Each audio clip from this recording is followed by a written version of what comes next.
Welcome to day one of FanExpo Portland in Portland, Oregon. I am guesting this weekend. I am a cosplay guest, so this is the biggest convention that I've guested for. I'm going to be running some brand new panels, and I'll also be boothing for the very first time. Lots happening. I brought back Supergirl. Somewhere in here is my helper handler, Kira. Hey! Helper, handler, assistant, unpaid intern, holder of the miraculous, if the miraculous was a bag of snacks. We're going to get going to the con and set up the booth. The thing is though, due to scheduling stuff, I have to set up my booth while the con's already running. Like, the con has already started. There's no way I could get here during load-in. So we really need to go and figure that out. I will check in with you guys when we get there. As with all of the conventions where I am working and really busy, I will be providing some commentary at home to help fill in the blanks of the vlog. But before we really get into this vlog, I want to talk about my history with FanExpo Portland, because historically, their stage events for cosplay were never wheelchair accessible. And I'm not bringing this up just to bring up old drama for the sake of bringing up drama. I want to tell this story just so you understand how far FanExpo Portland has come.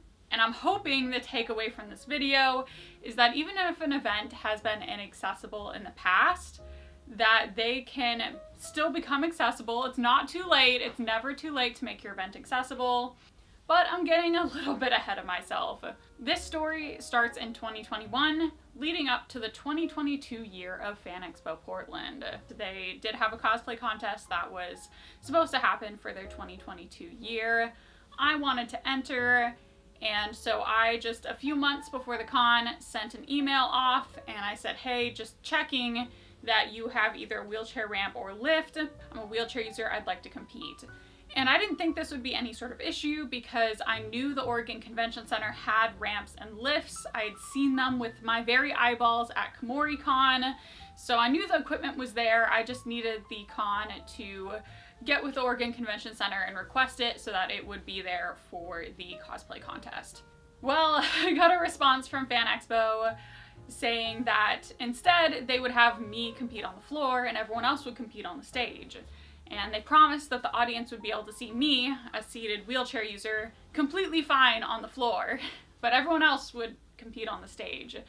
So I had responded and said, hey, well, good news. If the audience can see me, a seated wheelchair user, fine from the floor, let's have everyone on the floor. Why don't you get rid of the stage if the audience can see so well from the floor? And then we kind of reached a standstill where I was like, either get a ramp or get rid of your stage, and they were like, how about you and only you and people who can't go upstairs be on the floor? I decided to take to the internet and do a bit of a call out post, and I posted that, I want to say around December 2021, December or January 2022. And keep in mind, at this point in time, I was just a dude on the internet. I did not have any significant following. I did not have any sort of, like, platform. And my expectation was that me and maybe 3 friends who saw it would send emails to the Oregon Convention Center and FanExpo. They'd get that ramp in place and we'd be good to go. Like, that's how I thought this was going to go down. Instead, this post was getting shared by huge accounts. It was getting reposted. It got so out of hand. This is the first time I ever did a post that like really took off beyond my control. And eventually FanExpo was like, okay, we have the ramp. Please just like, please stop messaging and emailing. We have a ramp. We're going to be accessible. Then the 2022 year of FanExpo Portland canceled completely due to the Omicron variant of COVID getting a bit out of control in the Portland area around that time. So there was no con in 2022. But you'd think that in 2023 they'd have a ramp for their cosplay contest, right? After all this went down and they promised they could get one. They did not. I just decided I wasn't going to attend FanExpo Portland. There are other cons that are accessible, like Con, also in the Oregon Convention Center. I didn't think it was worth pursuing trying to compete at FanExpo Portland. That brings us to this year, where, as I mentioned, I was a cosplay guest. So I got an email a few months ago from FanExpo Portland asking me to be a guest. And I'm like, clearly they don't know the lore. Clearly they don't know the history.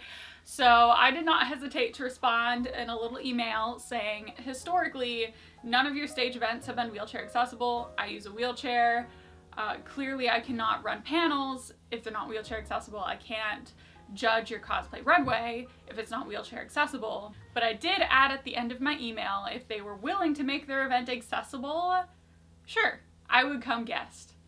And I pretty much expected that to be it. I thought I would either get ghosted or maybe they would get defensive. But instead I got just the sweetest email response. I love my liaison from FanExpo Portland. So she responded to my email and said, hey, that was not okay. Like, you shouldn't have been told that. You shouldn't have been treated that way. That's not what we want FanExpo Portland to be about. We're gonna fix this. Like, we're gonna make this better. So they got in touch with operations and worked to get some wheelchair lifts in place. These wheelchair lifts had not already been requested by the time I was requesting them, so I'm not sure these events would have been accessible if I didn't make my guesting like contingent upon it and bring it up to their attention. They gave me everything I needed accommodation wise. They got wheelchair lifts in place. They made sure I had a booth that I could run from my wheelchair. They, like, anything I asked for, they took care of accessibility wise. So I just wanted to like put that out there, first of all, so you can see like the character development of FanExpo Portland and how they are working to become an accessible con, even though, at least among the Pacific Northwest competitive cosplay community, they had a reputation of just not being accessible. And I also just wanted to mention this just to be transparent. If you come across that old call out post in your internet wanderings, as I said, this post got really out of hand. Other people posted this like without my permission. Like, it is out there on the internet. So with that being said, let's get back to the vlog. Hello, I'm coming at you live from the cosplay room at FanExpo Portland. The only thing that I have big regrets is for the last photo, I put my face too high. So Cleo is crinkly. But it's okay, because if you ever make a mistake in cosplay, if you just hide it, it can be forgiven. Hidden. So we put Carmen in front of her, and then like you can hardly see her. It's like Cleo was never here. We don't know her. So we've been at the booth for a few hours. We are not in the exhibitors hall this year, so we're not with like the artists or the vendors or the other guests. We are in a separate, it's one of the panel rooms, or it's used as a panel room at like KomoriCon. Very calculated, very smart, you know. That is the cosplay room where we will be living for the rest of the weekend. So we were here for a few hours. I talked to a few people. Now we've had to tear down most of the booth so I could run my panel. So I'm running my adaptive costume design panel, and it does have a live demonstration element. That is like, we need to take things from the booth to do that. So this is all that's left of the booth.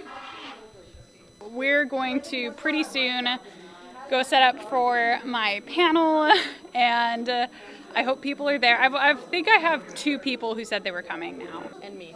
We, plans. 3. So maybe we could get 5 people would be great, because it is 6:30 on Friday, which I feel like is kind of late for a panel targeted for disabled cosplayers. Like, that's kind of late in the evening. We are done with day 1, and there were people at my panel. What do you think? Maybe like a dozen or so? Yeah, the room was like half full at least. Like, it was way more than I thought. I was completely prepared to run that panel for a camera. I felt like there was some good energy. I did go off script a little to kind of like, you know, have a bit more of a a connection with the audience, but it went well. They did have a wheelchair lift for my panel. It was so sweet. Like, when I got in, because I got in as early as I could to set up the panel, because I'm like, what if there are issues? And there were issues with getting the laptop set up. But I was like, I'm gonna get there really early. I came in and I listened, and they had 3 different staff members. And they were like having a whole like safety meeting on how to run this wheelchair lift for me. It is like the sweetest thing I've seen in such a long time. And they were like, here, you need to like open the door like this. And this is how you like make sure the person's safe while the lift is going up. And then when you do this, like the ramp comes down. And they did this whole training. They rearranged the whole panel room for me. Because I was like, I kind of am doing this like demonstration thing. I need the whole stage. I will check in with you guys again tomorrow. And Friday was the least amount of hours at the convention. But I think it was the most difficult just because it was go, go, go, go, go. So as I mentioned, we were checking in a little bit late. And so we had to get to the hotel and check in and unload just massive amounts of luggage. And when I say we had to unload stuff, I mean Kira had to unload stuff because I physically cannot carry a lot of stuff. Then we had to get into cosplay, and then we had to take everything for my booth setup and put that in the wagon and get that to the convention center. Another thing I'm going to be kind of mentioning throughout the vlog is that my robot, or my Permobile Power Assist for my wheelchair, got recalled. I don't want to get too deep into the recall stuff, but in summary, the little mechanism that controls the motor on my wheelchair that helps push it for me, that was malfunctioning, and I didn't think it was responsible for me to use my Power Assist while it had a recall on it. It's been 3 weeks and I still have not gotten it replaced. Welcome to the US as a wheelchair user. Anyways, all that to say, I was without my robot and trying to navigate this convention center with Kira, who had a giant wagon full of my entire booth. Good morning and welcome to day 2 of FanExpo Portland. Saturday is going to be the longest day for us by far. 10 hours in cosplay, and to end it off, I will be judging the cosplay runway. Okay, so we are at hour 2 out of 10 for Saturday. And with every hour, I lose more of this costume. I take more off. Just trying to be as comfy as possible to last the full 10 hours until the cosplay runway this evening. I've also made a few modifications to the booth as well. The changes we made is we added more dolls, because that was really important. The forearm crutch was just super awkward to like display on the booth because it's really long and narrow and you can't really prop it up. So I think putting it on the dress form looks really cool. That cleared up a lot more space on the table for me to move some stuff around. So I'm pretty happy with how the booth looks now. I think I'm getting a little bit better at this each time. Someone today gave me this, which was so incredibly sweet. It's a tiny wheelchair. I might stay like this for a little bit before I get back into Clio for the runway. I still have about 6.5 hours left. It got pretty busy around like 1 o'clock, so I put the cosplay back on so I could take some pictures with people. I've been able to talk to a lot of people, which has been great. So I actually just had them put a chair right next to my booth. If anyone's at my booth and they need to sit down, chat a bit, that chair has been there.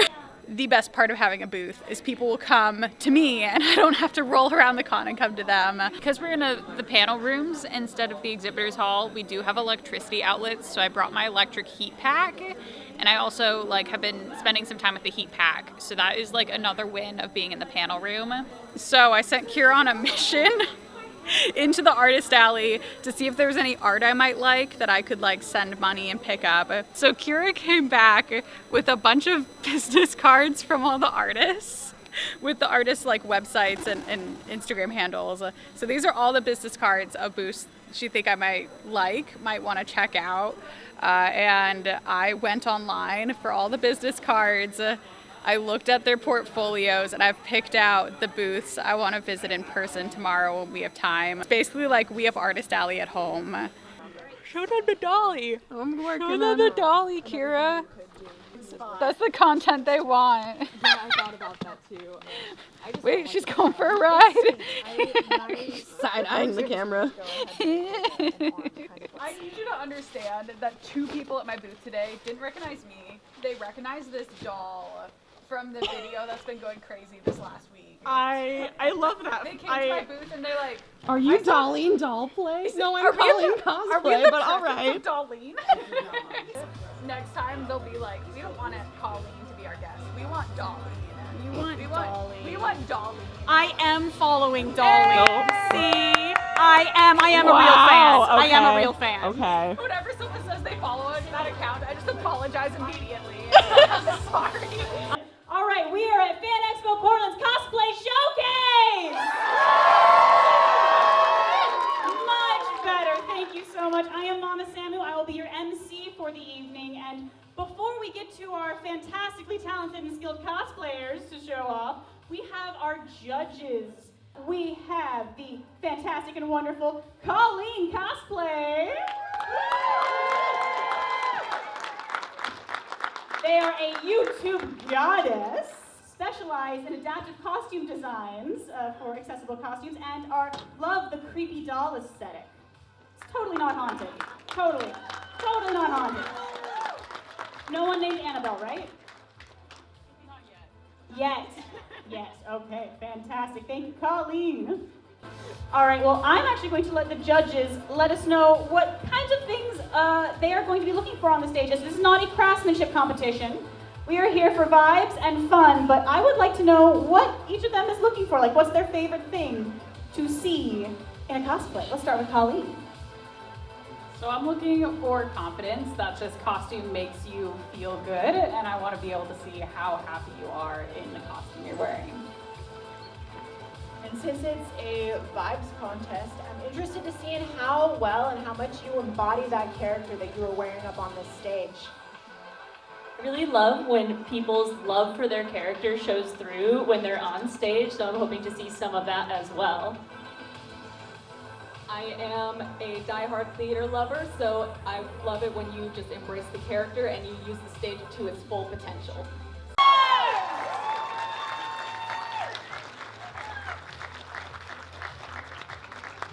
They stayed in cosplay for over 12 hours.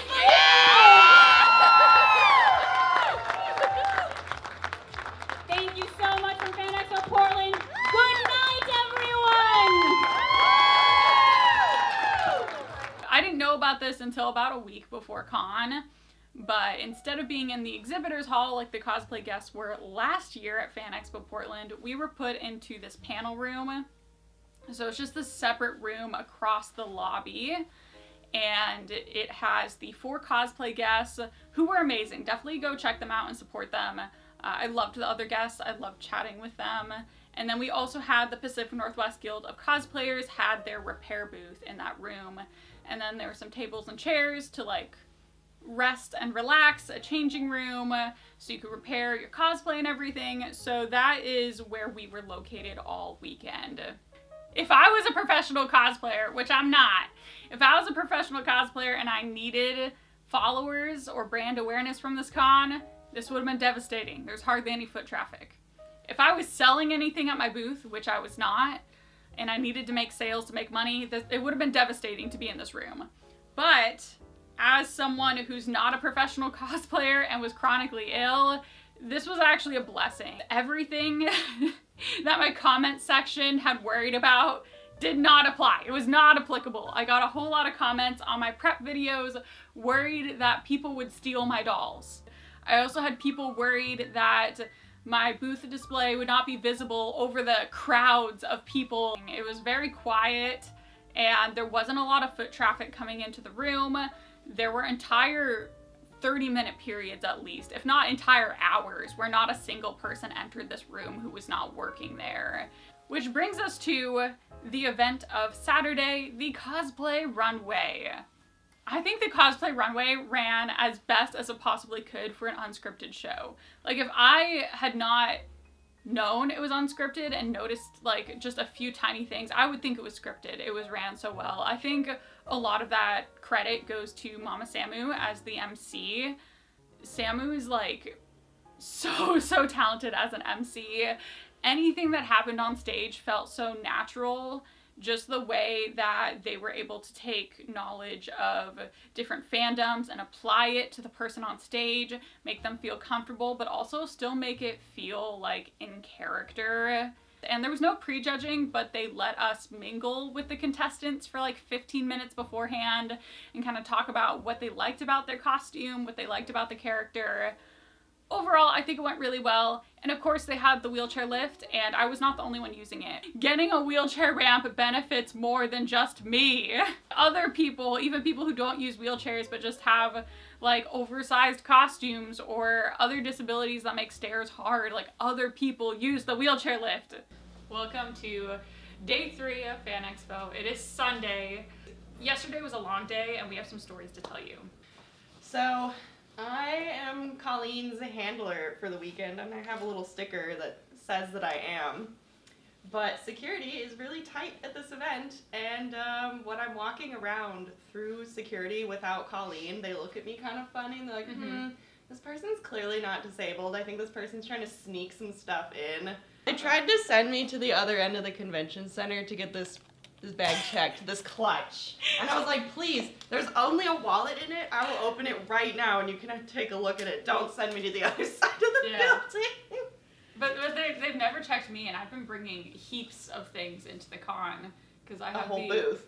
The entire booth, wagon. An entire snack pantry. The funniest part is I don't have an ADA sticker because they offered, and I said the only events I'm attending are my own, so I don't need a sticker. Like, because it gives you priority access in lines. I'm not doing any of that. Don't bother. You got a medical companion sticker, even though I don't have an ADA sticker, in hopes that it would help you get through security better with the great laptop dash. And then our neighbor is like, I have a panel in 20 minutes, and I realize I don't have my laptop. And so one of the other guests is like, don't worry, I have one, and whips it out and goes, it doesn't have an HDMI plug-in. And Colleen looks at me and goes, hey, Kira. Sounds like a job for the hero of Paris. Can you run back to the hotel, grab a computer, run back, and you also only have 20 minutes to do You it. had to go back through security to get back in, too. Yes, I understand my marching orders. So I zoomed really fast to the hotel in green face paint, so I was in body paint. Yeah. I'm like, go as fast as I can. I got the laptop, brought it back, got her panel downloaded to my computer so she could play it on PowerPoint, and everything was fine after that, luckily. You saved the day. And then during the cosplay runway, it was pretty funny. I sat in reserved seating where the judges sit, so I could record for Colleen. She's got all the perks, the sticker and reserved seating. So there are a bunch of reserved chairs, and that's just this big gap in the middle of the row for Colleen so she can back up and put her chair there. And all the seats have a little cardboard reserved sign, and I grabbed one. I was like, what if I just... And I plopped it on the floor. And I was like, haha, that's funny. Except then a guy behind Colleen actually tried to set up a camera tripod there. And I'm like, no, wait. And then Colleen comes back from a prejudging, very loosely prejudging, and she goes like this. And I'm like, oh no. There's a sticker on the bottom of your shoe. And she's like, what? I didn't realize this was going to be a call-out There's post. a sticker. And I was like, show me your other shoe too. And so, tell me you don't really walk without telling me you don't really walk. Yeah. Next time someone's like, you're faking it, I'll be like, look at the sticker on the bottom of my shoe. Cleo went to the after party. Cleo went to the after party. You also kind of look like you went to the after party. I think it's the mismatched cardigan. To the chronic illness bar where they gave me way more than I asked for. We have another gift. Someone dressed in a Hitachi costume just walked in and handed me this jar of jam that says Colleen's Raspberry Jam. So it's Saturday of con. It's Sunday of con. It's Sunday of con. That's a great way to start. Vlog. I'm cosplaying this really old Supergirl look I did forever ago because it's basically regular clothes. I'm wearing no wig because it's Sunday, not Saturday. The panel I did went really good. It was a pretty small crowd. I'd say 5 or less people in the panel room, but I got really positive feedback. So I think that the panel I ran went well. Then I was just sitting at the booth, but now we're ready to pack up. And I have a special guest who will be helping us pack up. I'm the willing victim! Yay! Yeah, I figured out that with all the trouble we had getting set up here, I was going to need another hand to get back. Up a hill. Up a hill, We up a gotta push hill. up a hill. Because my wheelchair robot has been recalled. So, yeah, we're gonna actually start tearing down the booth pretty soon here. And also, I want to take this banner home. That's also really important. Say less. Got it. Have it. Final thoughts. I'm honestly just like really pleased with how this went. I was only required to run one panel, and it could have been a panel I ran before, but no. Instead, I decided to run 2 new panels for that convention, which was just a massive undertaking, putting those 2 panels together and scripting them and practicing them. But I do think that it was worth it. The panels I ran have been requested by you guys for literally years. For years, I've had people requesting a general overview of some of my adaptive design knowledge, a general overview of just cosplaying with a disability in general, and previously I had just kind of touched on those topics in 20 different videos, but people didn't want to watch 20 different videos just to get these kind of basics from it. When FanExpo told me I'd be running a panel, I was like, okay, this is my moment. I am going to finally run these panels that people have been asking for all this time. I think they were received really well. And the other thing is, between those 2 panels as general overview panels and all the other videos I have on my YouTube, I feel like I've honestly shared everything I know about cosplay and disability that I have the expertise to speak on. Like, that's it, guys. That's everything I know. So I hope you will check out those panels if that is a topic you're interested in. I feel like the booth setup went really well. And I do think I learned a lot more for what I would do next time if I ever do this again, which I am not sure I will do something like this again. And overall, I'm just like really happy with how I was treated by FanExpo. They were all really nice to me. Everyone was really supportive. We had all the accessibility I asked for. All these things that I had begged for back in their 2022 year were present now. So I just think that goes to show that like they've put in some effort to make their event more accessible and kind of fix all the issues I had in the past. I feel like I can't really talk about much of the convention experience in general because I was in that panel room at my booth the whole weekend. But if you attended FanExpo Portland and you have any comments on what accessibility was like as a just regular attendee, I would love to hear that down in the comments. Also, let me know in the comments what I should do with this giant sign of my face. Thank you so much for watching, and I'll see you all in the next video. Bye!